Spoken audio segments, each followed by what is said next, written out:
This show brought to you by Circle of Seven Productions, www.cosproductions.com. Please be sure to subscribe and welcome to our circle.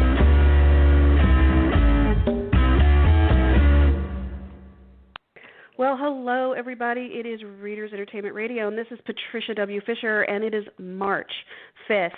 And this is just a personal note. Today would have been my grandfather's 100th and first birthday. He was a first-generation American, and he was very proud of that. And so he was just a really cool presence in my life. And so this day always gives me a lot of smiles because he was a pretty decent, cool guy. And then also, what do we have here on the official observances here in the U.S.? Well, we have all sorts of stuff. We have, let's see, it's National Craft Month, and it's National Colorectal Cancer Awareness Month. So if you're not sure what that's all about, you can check on the CDC website. You can check several different websites regarding colon health. I know that it's not a fun test to do, but it's super important, and colon cancer, if it's caught early, is extremely treatable. And I've had actually friends of mine, sadly, who have passed from colon cancer who were very young, and have others that have been family members who have been diagnosed in their 70s and 80s and were treated, and they're still around. It's been 15, 20 years. So please, do your due diligence. I promise you the worst part of that procedure is the prep. And once the prep is done, it is like the best nap you'll ever have, and you're finished, anywhere from 5 to 10 years. So in regard to needing another test. So please, please, please be aware of that. It's also Girl Scout Week next week. So if you are absolutely interested at all in Girl Scout cookies or supporting the Girl Scouts, you can do that through cookie sales, or simply just go on girlscouts.org, and they will give you all sorts of information. But in the meantime, we have a fabulous author here today. Her name is Rose Amberly, and she spends her morning arguing with stubborn women, counts bells as Big Ben strikes the hour, and undresses Army officers as she sails the boat up the River Thames. She's been a mermaid, a teacher, a musician, and an orange tree, and she's dueled with Vikings and made love in the rain, and all before lunch. Why? Because she's a writer and creator of worlds. And her first books of her English Channel series are out now, with book 3 on the way for April. And you can find Rose at her website, Instagram, Facebook, and Goodreads. All the links are in the write-up of the show. Welcome. How are you today, Miss Rose? Hi. Just call me Rosie. Hi. Rosie, how are you today, my dear? I'm well, thank you. I just wanted to say I'm calling from England, and if the line dies in the middle, I'll call you right back. This is the challenge of cross-Atlantic communication. Yes. Well, I was mentioning before we were on, and then, like you said, it cut out. Today would have been my grandfather's 101st birthday, and he was first-generation American. Yeah, he was first-generation American. His family came over right after World War I, and his parents. And I can't imagine, we'd read some of the letters that they'd write back and forth back home to Denmark, and I can't imagine the amount of time, it took to get letters here and there. So, we'll yeah, I can imagine. Yeah, we'll be okay with to my grandparents. Yeah, it will be okay with a bit of cutting out and such. Yeah. Yeah, no, I completely understand. I mean, it's funny, really. You say this. We take communication for granted these days, and long ago in our grandparents' time, when you left the country, you didn't see or hear from people for years. Yeah, I mean, it's very sobering. It's interesting. It's not been that long ago. I mean, my great-grandfather immigrated, my great-grandmother, in 1918. I mean, that's 100 years, 102 years, 3 years? Yeah. Not that long ago. Yeah. So I don't think people realize people were still immigrating through Ellis Island and everything into, I believe, the 1930s. Yes, So, I suppose so, yes, because I still hear about people waiting to catch the boats in Liverpool to go to America. yeah. Oh, it just, wow. It's really, there's still people who may have, who not may have, who have immigrated like that. I mean, it's amazing. So, it's I think we get so wrapped up in technology that the idea is, well, that's always been there. It's not been that long ago that, and coming by boat and all that stuff was, hundreds of years, and it's not been that at all. Yeah. Well, and for America, because we're a relatively young country, but for your country, I mean, it's relative, right? Because we're saying, oh, it's 100 years ago, and you're like, amateurs, I mean. That's nothing. That's like yesterday. What a very old country, I know. What a bit troglodytes. Yes. Well, I like troglodytes. They're lovely. So, how long have you been writing? It's a funny thing, really. I've been making up stories since I was maybe 7 or 8. I remember being taken to see a movie when I was really young. We were, briefly because of my dad's job, we were in Africa. It would be at the time Somalia. I mean, they've kind of split up since then, but the country, not my parents. But and we went to see this film, which was an Indian film, and I didn't understand the thing. And the next day, I was in the garden making up this dramatic scene, and my mom was watching me from the bathroom. She said, "What are you doing?" And I said, "Oh, the hero is going to die." Oh, no. So, in a way, I've always loved making up stories, and I used to be a little, as I, got a little bit older and I was in my early teens, I'd be a little bit embarrassed about people finding out because I thought, I'm a little bit weird. I keep talking to myself. Fortunately, now I get to talk to myself all the time, and seems people like it. Yes. Well, it's funny because now, I'll do that in my car. I will drive and I'll be talking out a scene, like dialogue. And now that we have, hands-free and I always make sure that someone can see my phone, like I'm talking on the phone, but really I'm just talking to myself. As if anybody would care as we're driving, Yeah. It's funny, really. I mean, I think some people are born with a love of stories, and I'm sure you as a writer will have had that experience when you were little, that you couldn't get enough books to read. Mm-hmm. I mean, I was driving my mom crazy, but can I have more stories? And she'd say, "Look, I just bought you 5 books last week. What did you eat them?" Yeah. Because to me, stories were absolutely a crucial part of my, just the way my mind functioned. Right. But then I kind of didn't become a proper writer for years and years afterwards. I'd write little things and then be too embarrassed to tell anyone about them, so I would hide them, and in the back of my desk or on the back of my laptop, and no one would know about them until I think about 20 years ago. I had a friend who was an actor, and they said they were looking for playwrights who wrote stories about women. And so I got into theatre first, and I was a playwright for quite a while, about 15 years. And I think it was about 6 years ago when I decided to make the move into fiction. So quite a journey. Yeah.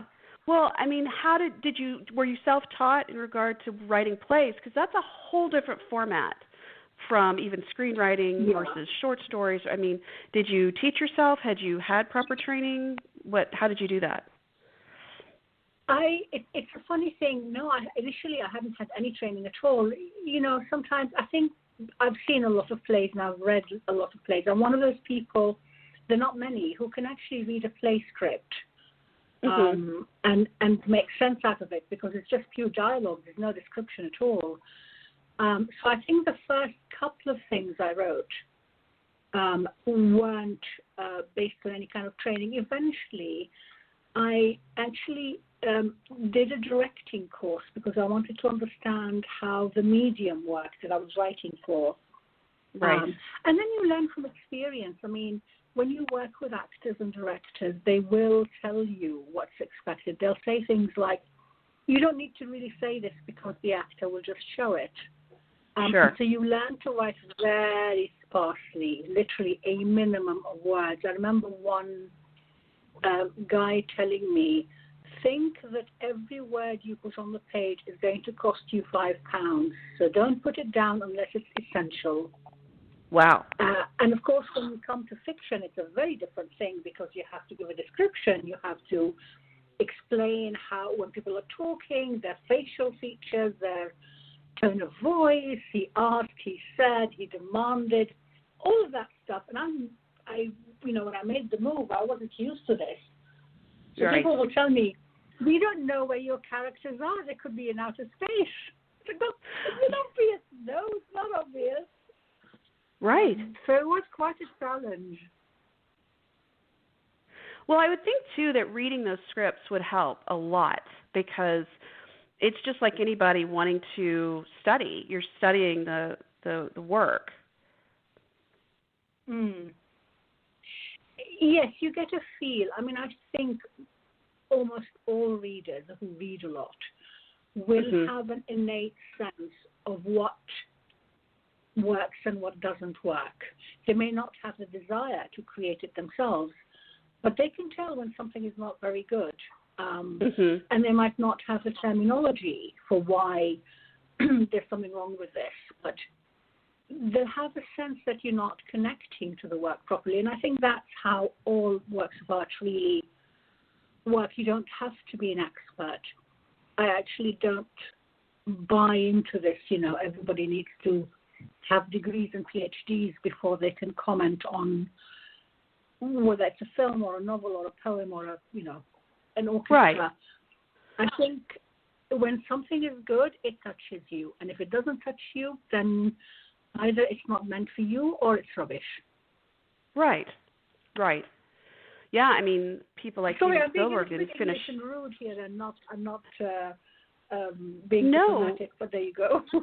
No, not at all. Because Steven Spielberg, for one, he didn't finish his degree. He went back and finished because, 10 years ago. And the joke was, well, maybe you'll do something with your life. Was the joke, but it's one of those things where the practical is just as important as the actual books. And I went to nursing school, and it was a year-long program for what's called a licensed vocational nurse or licensed practical nurse, LVN, LPN.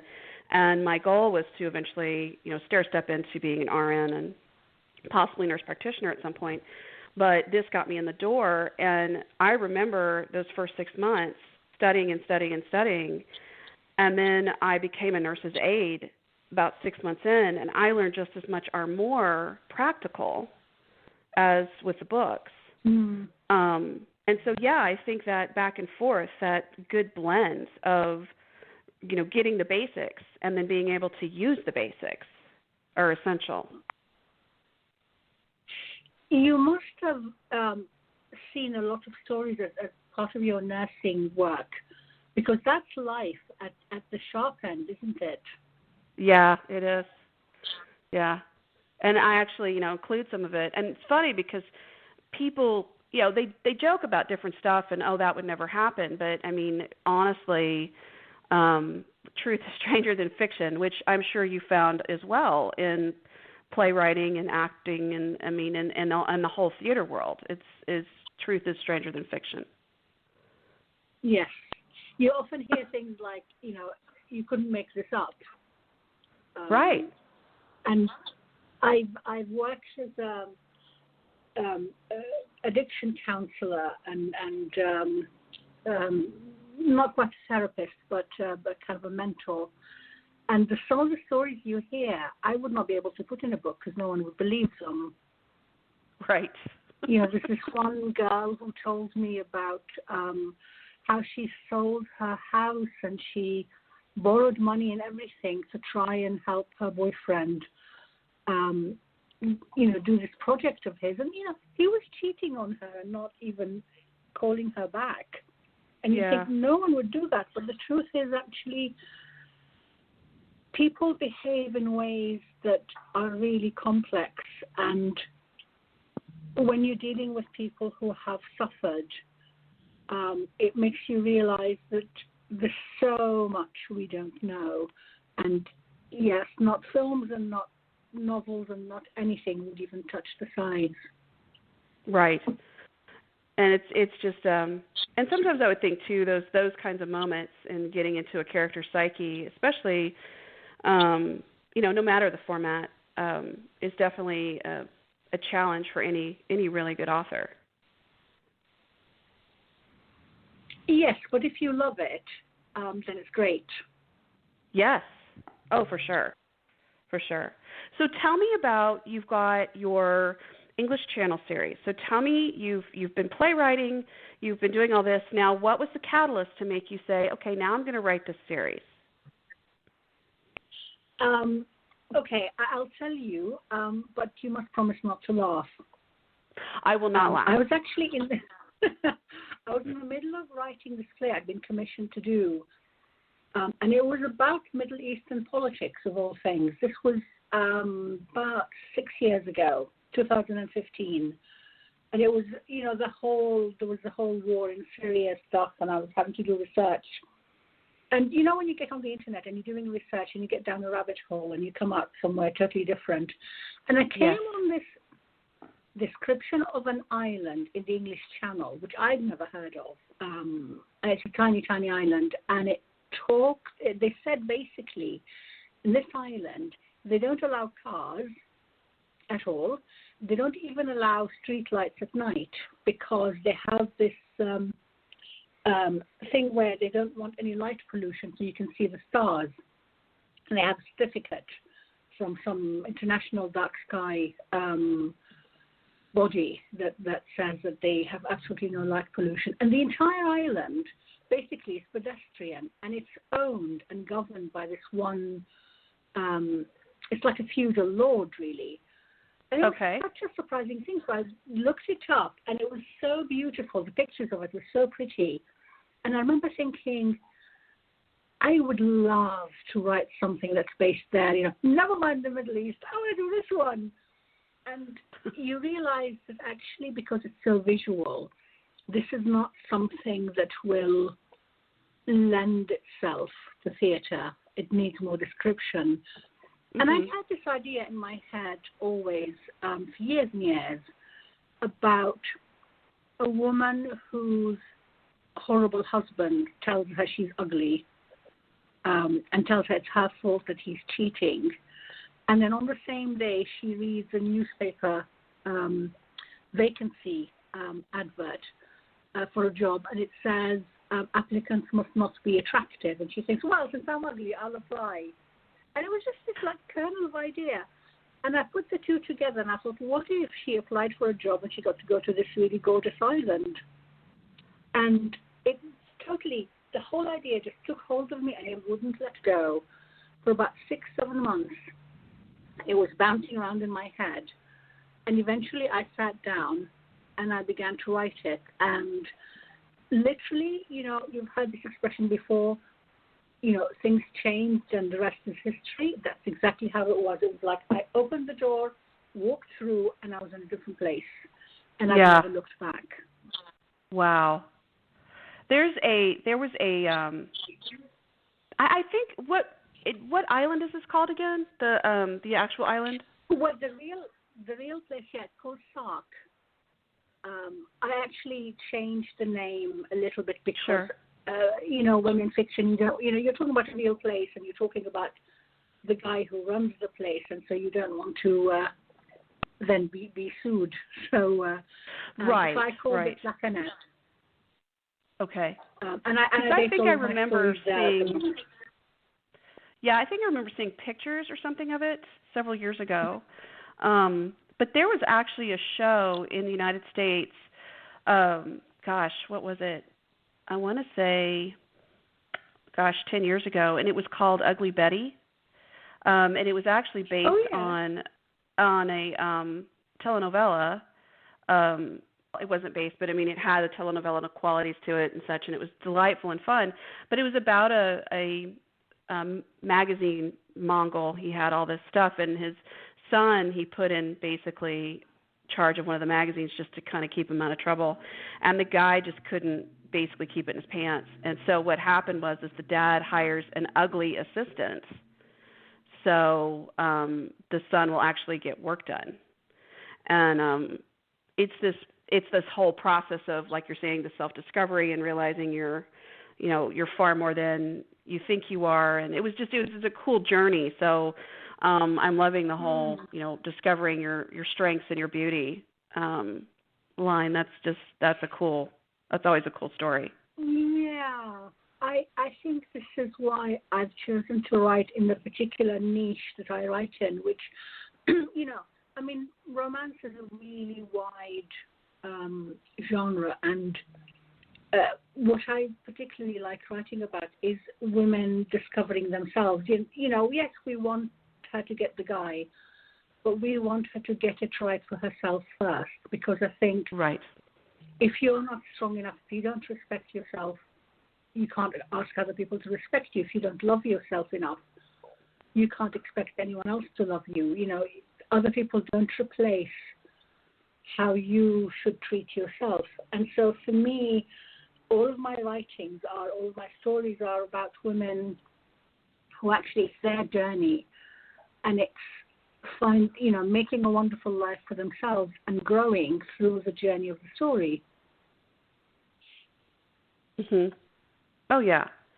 I mean, I think that we all want to be, when we're reading, we want to relate. We've all felt bad about ourselves. We've all had, our bad days. But yeah, we want to see that person be able to say, you know what, I'm a lot stronger than I thought I was.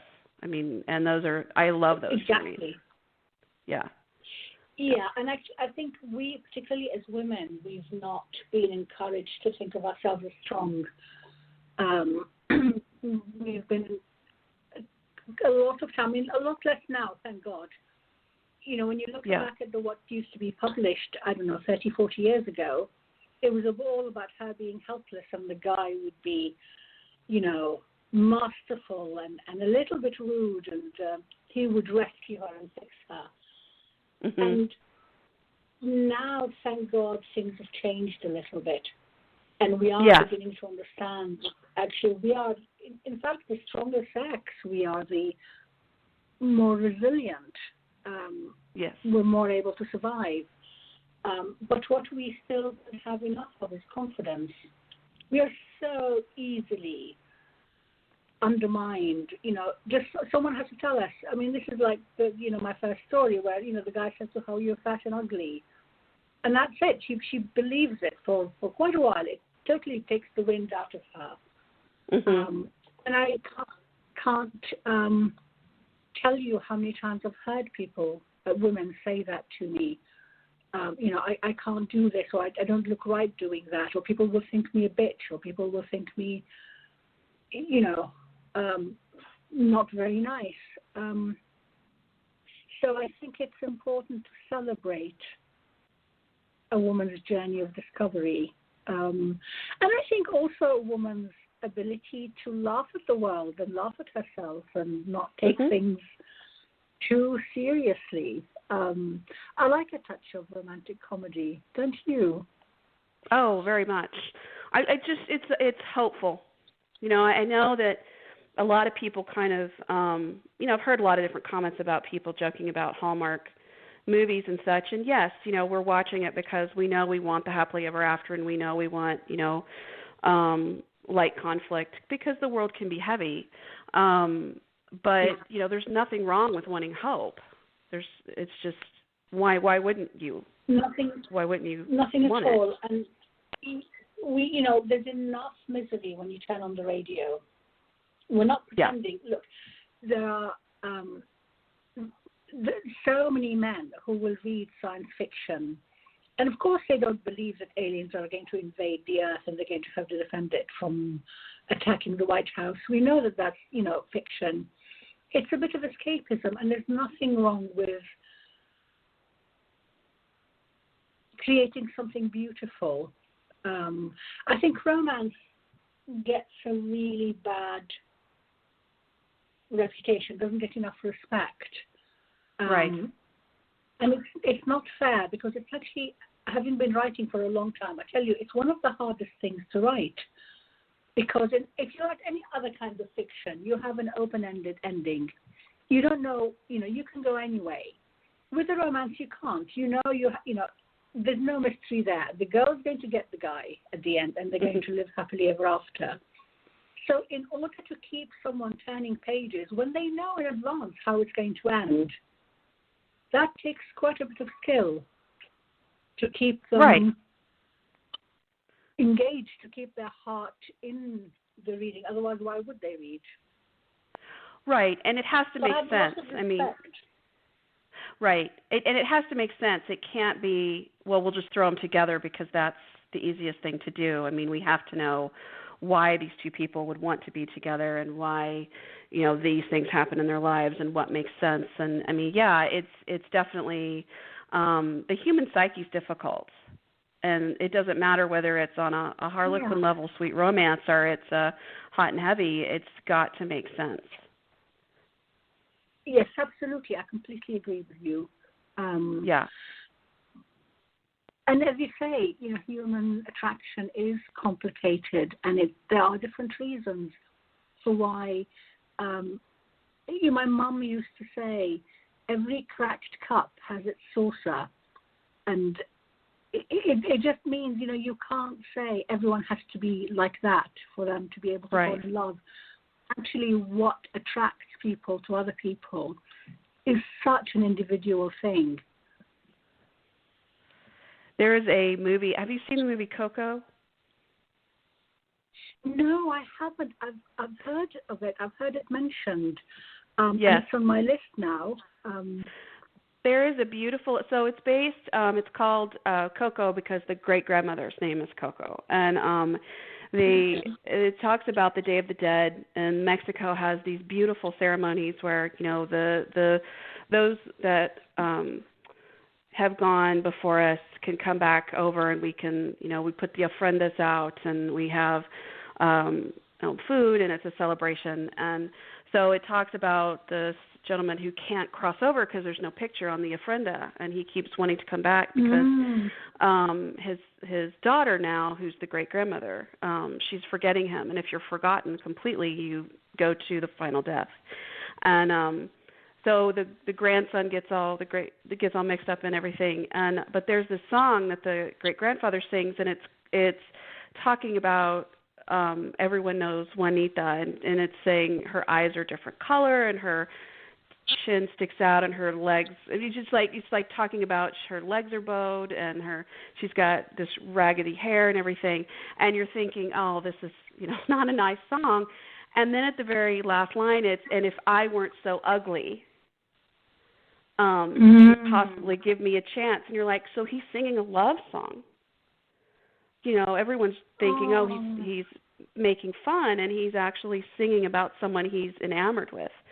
And so, like you're saying, we don't know what attracts to whom, and that's kind of the beauty of writing those romances, is definitely finding what attracts these two people together.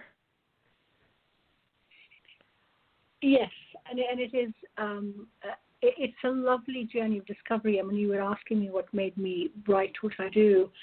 And as I said, I wake up in the morning excited. The first time I've woken up every morning excited about working, because you can go on that journey with them, and you can live in that world that you're creating.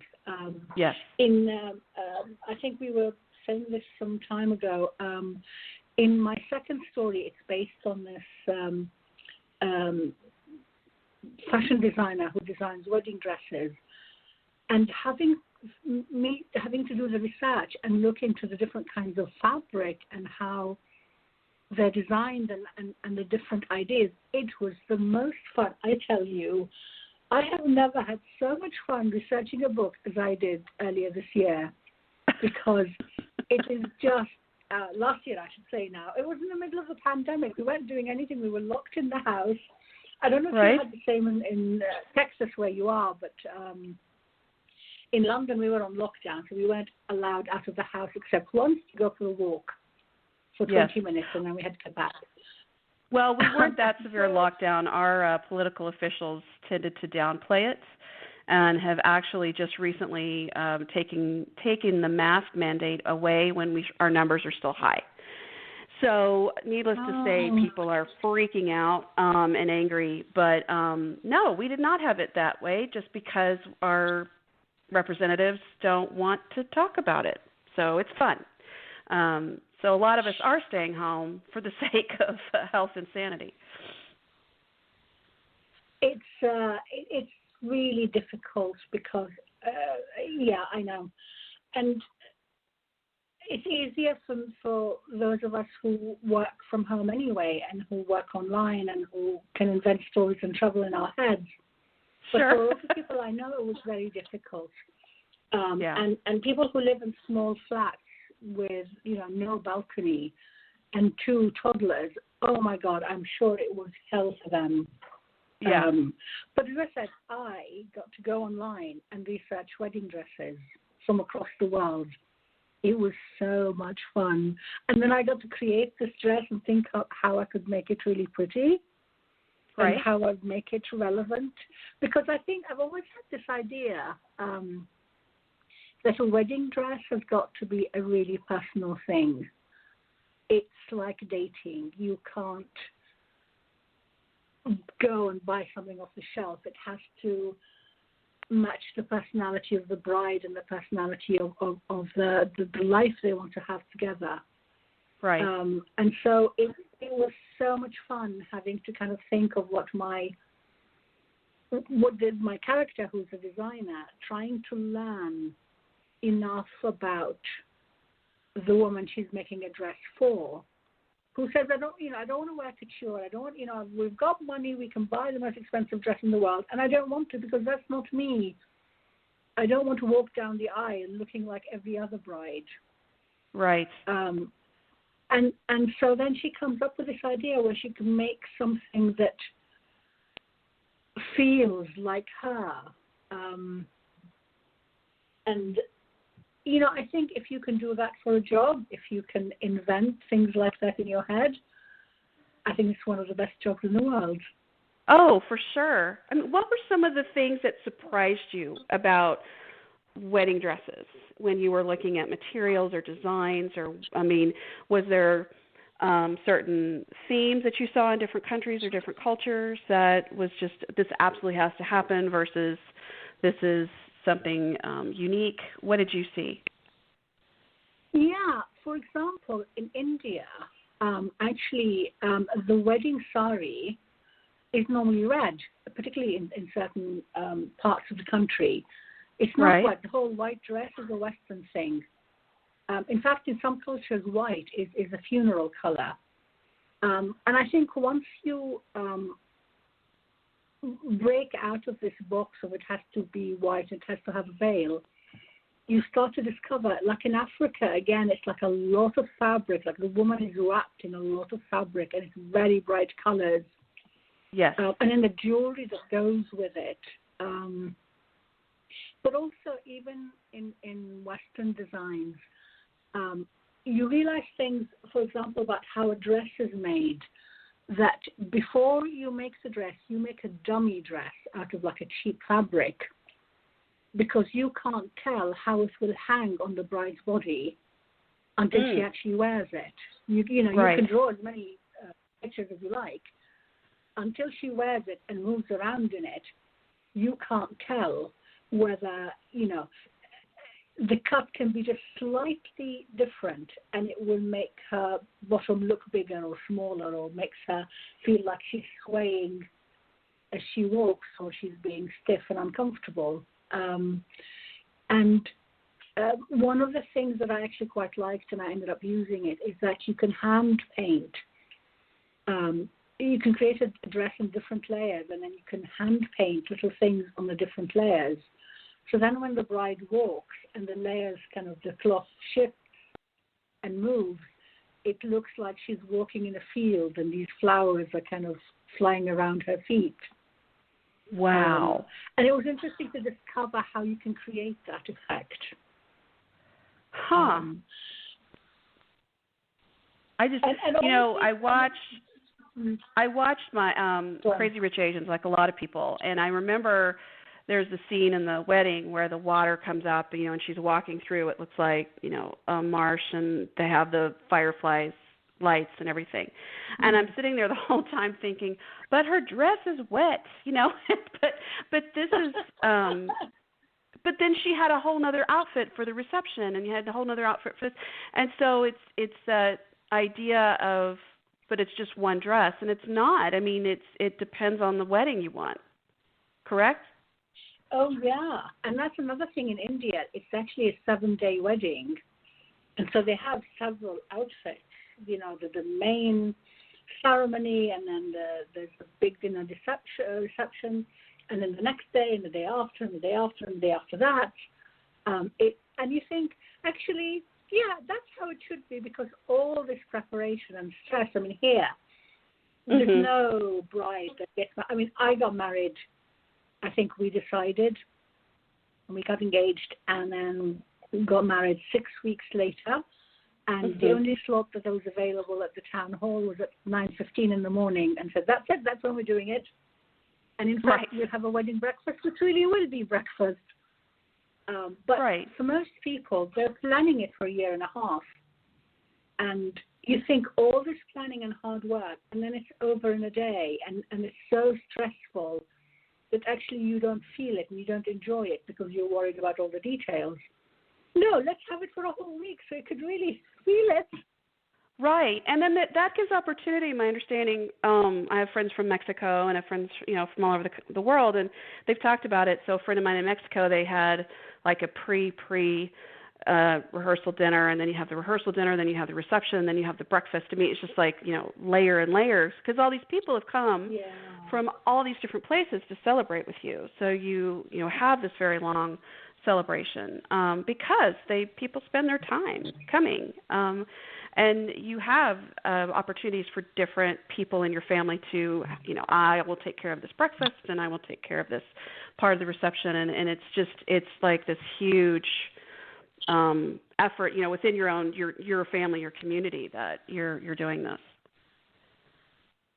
And I think what you say is absolutely right. It's family and community. I think when you have a lot of community working with you, you're not on your own having to do everything yourself. And I think we have, and particularly now because of COVID, we have really become very insular. And there's something really beautiful about living within a community that all, pitch in together. And that was one of the nice things about being able to set my stories where I did, because when you have an old-fashioned island where things have to be slow because you don't have fast cars or trains or buses or anything like that, then everything has to be much more gentle and much more relaxed. And people, pitch in together. And, when this young woman goes into labor unexpectedly and has a child and nobody even knew she was pregnant, and the next day, because she can't get off the island to go shopping and buy things for the baby, everybody sends her baskets of, their own old baby clothes and toys and things like that. And I love this feeling of, a whole community coming in together and doing things for each other. And it's I think, we were talking earlier about escapism and writing about places that are fun to imagine.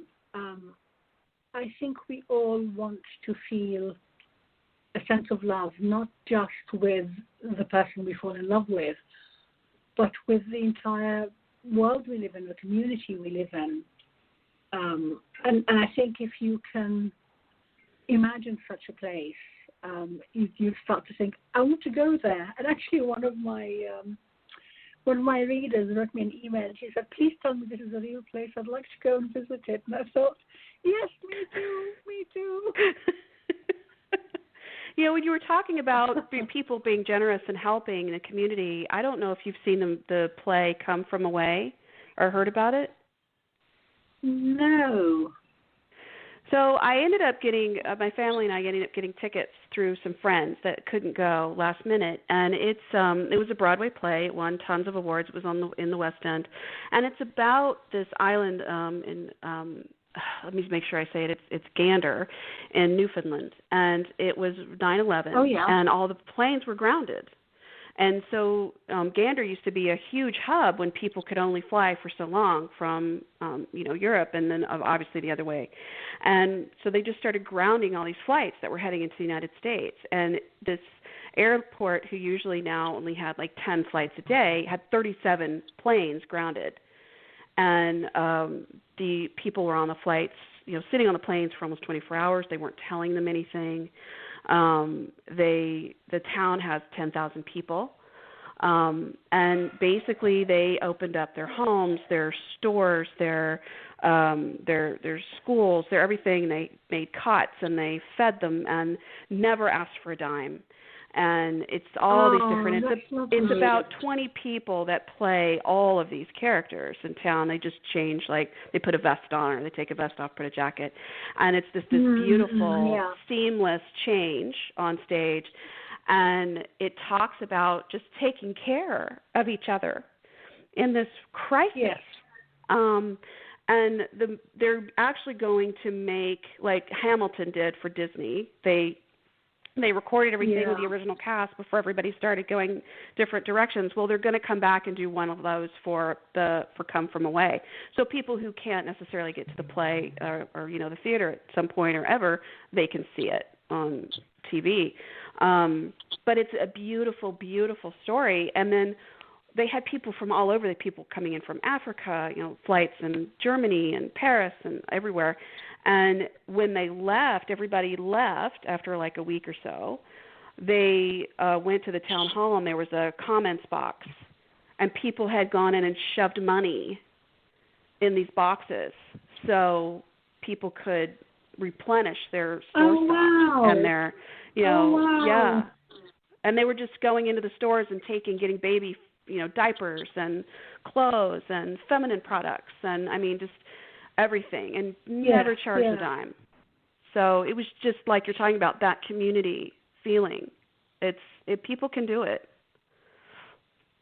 Yes, and I wish they would do that on the news. I wish there would be a segment on the news after all the war and the politicians arguing and everything, where they would tell us stories like this, because actually people can be amazingly generous and amazingly giving. If only, we have a little bit faith in the human spirit. Yeah. I wish, there was more of those stories, and it would be, I think people might just have a better mood in general, but maybe that's just the idealist and romantic in me. I don't know. But we do need to see the positive as much as we see the negative, because, it's, Yeah. It's never good to see just one or the other, for sure. So. Yeah. Yeah. And that's thank you why I write what I write now. Yes. Well, and speaking of wonderful stories, you have 2 out now, and you've got a 3rd coming out next month. So right now is Plain Jane Wanted, English Channel Book 1, Unwanted Bride, English Channel Book 2, and then Dreamcatcher Wanted is coming out April 21st. Yes. Yeah. And okay. they're all characters that you find on this island. So yeah. Lovely. Well, I have been talking, for everyone listening, I've been talking to Rose Amberly. She is a fabulous author that you need to read 2 of her books before her 3rd book comes out next month, and it is on pre-order, and the link is in the write-up of the show. Thank you so much. I appreciate you. Thank you so much. It was lovely chatting to you. Absolutely. And we will... Too. Yes, and we will stay in touch, and everybody go and check out Rose's books. You can also check her out on her website, Instagram, Facebook, and Goodreads. All the links are in the write-up of the show, as well as her book links. And everybody keep on reading and stay safe. This show brought to you by Circle of Seven Productions, www.cosproductions.com. Please be sure to subscribe and welcome to our circle.